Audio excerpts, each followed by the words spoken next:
So I'm not gonna cut my hair for a minute. It don't mean nothing to look raggedy when you ain't got nobody to impress.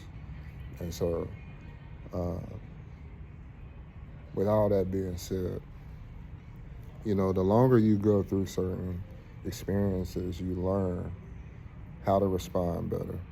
Um, I've been upset about a lot of different things in the past to the point to where when people say things false about me, I would reply a certain type of way.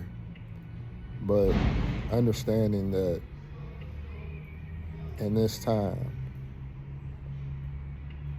these things are going to ramp up. Um, it says brother is going to betray brother to death. And so you have to expect from even people that you've helped, who you've given your last to at times, you have to be able to expect betrayal and be able to know how to deal with those things. Um, I've learned that, how I respond, people will use that against me.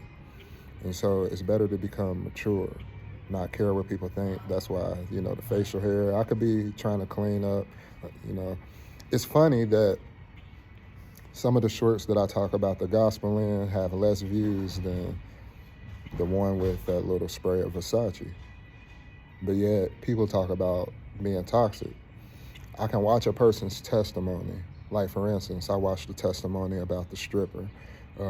She was from Nigeria. Her parents happened to be pastors and different things. So that's showing you that I listened to it. But I thought it was interesting about her story, especially considering a lot of different things and how people hide things. But when I bring certain things out, it makes me look a certain way because I believe the public eye has been trained to see me a certain way. But learning that that's no longer, my job to address at this point. I just have to continue in what I'm doing. But sometimes people only want to see the worst in you. And it's because they only see the worst in themselves at times. If somebody says something about you that's false, you don't have to respond. You got to understand those words are going to fall to the ground anyways because it's false. But then also because knowing your motives behind certain things, you know what God is going to do should somebody be acting in a malicious intent. And so it's important that we learn how to maintain our reactions. That's why I thought it was interesting with the guy with the testimony. He was getting jumped. And I've heard this several times. Like, I've heard a testimony in church when I was younger, how a guy watched his friend get executed in front of him.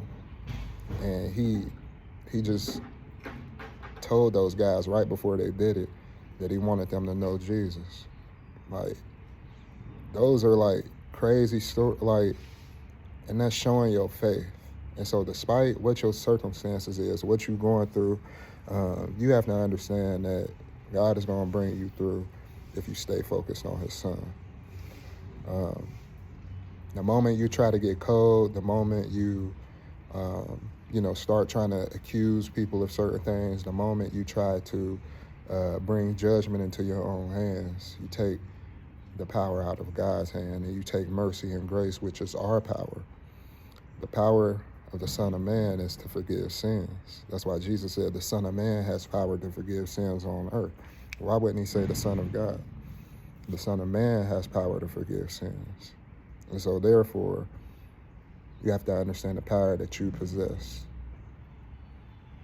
Holding grudges, trying to levy things against people, trying to group up against people, trying to, like, all these different things, they're not going to work out. And you have to understand the fruit of these things. Peace.